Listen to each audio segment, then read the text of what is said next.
Be a very odd podcast. Anyway, thank you for being on a podcast tonight. Tell everybody in podcast land a little bit about yourself. Oh, I am just moving back to the area. I've been around the country doing stand-up for a number of years now. Wow. How many years? Oh, I started in 2002, so more years than I care to admit. So, you're from Amsterdam, right? Am I correct? Originally, yeah. Oh, now where you living now? Oh, back in Amsterdam. I've lived pretty much Florida, California, Chicago area, everywhere. Who inspired you to do stand-up? I got into stand-up at a dare from my buddy back right out of high school. Wow. And I was starting a little place up in Broad Albin, New York called the Funny Farm. Oh, wow. And the owners there, they were good people. They helped me get started, helped me get going. And a bunch of people, via locally and nationally, have inspired me the whole time. Wow. Beautiful, beautiful. Why comedy? I don't know. It's easy. Good at talking. It's good at saying things. It's just thing you can say things at. Oh, that's good. Have you done like talent shows when you were younger? I did talent shows throughout elementary school. I did comedy at one in like '93. Oh, wow. So you can say my first show was in 1993. I was like 9, and I was doing it out of a book, and it was terrible. It was my first one. So I'll tell you, I think you start, ninth grade. I started mine after high school. But they said I've always been a comedian in school, always been very funny, that energy to be funny. How much writing do you do on a day? I write. I wouldn't say I write every day because I know like Rich Williams is probably watching. I know he wants me to, but I write about 6-7 hours a week. Oh, wow. I find time for about that. It's not every single day. Some days, you work, you got stuff going on, you gotta do it. But I'm trying to get back to the old mantra of 40 hours a week for a full-time job. Oh, wow. That's good. Between stage time and writing. Right. Now, what do you do outside of comedy? I work in sales, and I do freelance voiceover work, and freelance writing. I'm working on a book, all kinds of stuff. Oh, wow. Literally like 40 things. Wow. Where do you get your material? No, generally I just try to accentuate horrible aspects of my own life. Not a lot. No. Well, you're paying, my friend. You're paying. You like sport? I think for sports you like the New York Yankees and New York Knicks.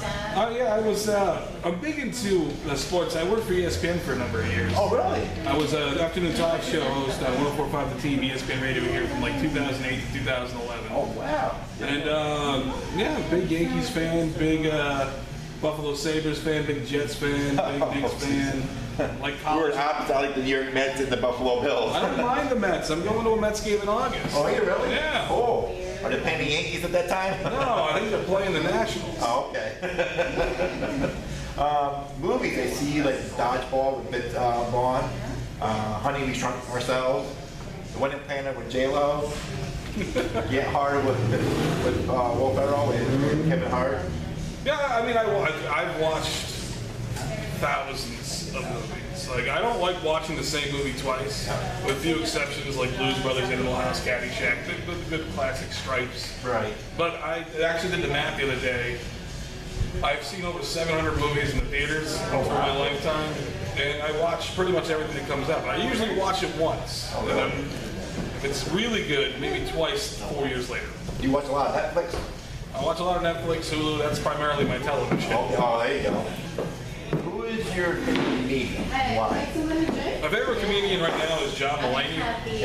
His delivery is on point. His material is adult conversational, where it sounds like he's talking to you as a human. He's not being squeaky clean, but he's also not being one of those like a super dirty comic for no reason. It just sounds natural. And his material comes from his childhood and his life, which is where I try to write from. So he's one of my favorite, and what I think is one of the top ones in the country at this point. Do you read any books? Mostly non-fiction. Non-fiction. What's your favorite book? Favorite thing I'm reading now is a big, long conspiracy theory on how the Titanic never sank. And it really was the Olympic, and it's true, because the letters are falling off the Titanic at the bottom of the ocean, and it's saying Olympic, and no big deal. That's pretty interesting. Let's see. Do you watch any TV shows? What is your favorite TV show? I watch. I'm rewatching Arrested Development now because that's what I do in my life. Do you? Developing your life? That's all right. I watch the same thing again 5-6 times when it comes to TV shows. Oh, really? Because I like that show. It's well written. There's all these little things. The most recent thing I watched was Trial and Error with John Lithgow. Yep. That's pretty good. It's like The Office, but full of Southern rednecks. It's pretty alright. Oh, wow. Do you watch a lot of comedy specials? I don't watch as much comedy as people think. Really? Because I do a lot of writing at night, and if I watch comedy, I end up writing in that style. I see. So I watch the big ones when Chappelle came out, or Louis C.K. comes out, or like John Mulaney comes out. I'll watch those. Right. But I try to steer clear most of the time because I don't want to adapt to anybody else's stuff. Right. Well, that's true. When you write in the security area, like you write where there's no one bothering you? Do you like that? Do you have the TV on? Like me, I have something like a TV on. I'm writing my thoughts down because it gives me energy. It gives me ideas and how to word things. I write at home on my laptop, or I write in my car via voice memo. Everything's synced together. It's beauty because I have a Microsoft account that lets me write in Word. I can voice write in Word while I'm driving and get home and preview it and work on it some more. It works well. What do you hope to get out of comedy? Eventually, I've achieved little things here and there and opening for big people and things like that, but eventually, I want to be a touring club comic that no one knows that makes $4,000 a week and has health insurance. There you go. You ever hope to have your own TV special someday? Or? No, maybe. That's like the lofty thing everybody says. But realistically, like $4,000 a week, I know a bunch of guys that you have no idea who their names are. Who tour the Midwest, the South, the North, all over the country, go to comedy clubs. They make like $3-4 a week. They have health insurance through their agency. It's a great gig. What's the worst place that you've bombed? The worst place I've ever bombed? Well, I had a real hard, this is actually recent, I had a real hard time a few months back. I was doing a benefit for Vietnam veterans. Oh, wow. The problem with that is, God bless everybody who served and went there, but there's a little bit of an age gap between your modern day Vietnam veteran and myself. And also maybe a political gap, but you power through, you get done, and you change your material on the fly. So that's a big key. And when you have an audience that you know is not 100% you, because it's never the audience's fault that you bomb, it's your fault for not doing that. They're paying money for you to be there. Right. So you got to give them the show they want. So you got to edit on the fly and go. Started out real rough, but I ended up pretty good. Just made a whole bunch of Hillary jokes. Figure that's what they like. The best place you performed at, and why? The most beautiful club I've ever done was to Catch a Rising Star in Providence, Rhode Island. Oh, really? It was huge, it was amazing, large, like the biggest stage we've ever been on. It was bigger than theaters ever. Really?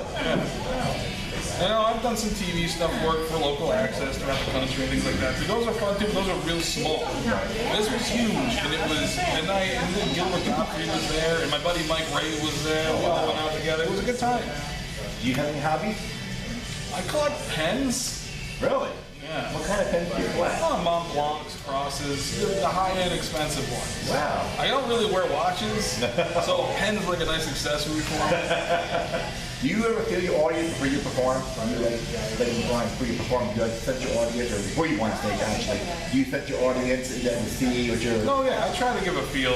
Like, you hang in the back, you hear what they're laughing at, what they're not laughing at, you gauge your material to it. It's something you learn throughout the whole process. Because again, they're there to get away from their life. They're there for a little bit to forget about all the things that make their life suck. Their dick boss, their drive home, their bitch wife. They're there to have fun. Right. And it's your job to provide that fun. That's why, because this is a job. Right. And you might always not like what you do at your job, but overall you like the career. Right. And that's what this is. So sometimes you gotta do a set you don't like, but they like it because it's your job to entertain them. Yeah, beautiful. Where do you see yourself performing in 10 years? You said one in New York City, moving to New York City, or LA, or just stay here a couple of days? I've done the city thing and stuff like that. I've moved in California and stuff. I mean, I see myself in 10 years, probably back in the broadcasting field, doing some minor touring throughout the area, and hopefully doing a lot of road work in the summers. Wow. Yeah. So what would like being in the city and in LA? I was in San Francisco, but it's different. There's more competition, but it's always different styles. And as I get older, in my 30s now, I mean, the younger style is different than my style. Right. And it's just the way it works. Wherever you go, it's going to be that way. There's always a different style. There's always regional food. There's regional comedy. You go to like Chicago's more storytelling. LA and New York are more about the 5 minutes. And you got your tight five. This is what you're going to launch your sitcom at. More long-winded in the Midwest. Down south, they're a little more, rough. Right, yeah, I've been down south. They're pretty tough down here. Where are you performing next? My next thing, I'm lining up some stuff with my boy Travis Steely. Okay. And we're doing that. I'm taking it a little slow. I'm getting back acclimated to the sea. Like, you know when you buy a goldfish and you leave it in the tank in the bag? Yep. That's what I've been doing, feeling out the scene, trying to get to know everybody and get the, you got to work with everybody. I don't really use. Well, this is my end of time here for the podcast. I want to thank you very much for doing my podcast. Jerry, thanks for having me. And good luck in everything in your future, your comic, and good looking out for you. All right. This has been another episode of Jerry What the What Dymond Podcast, number 38. I don't believe I'm catching up to you. Yeah, right.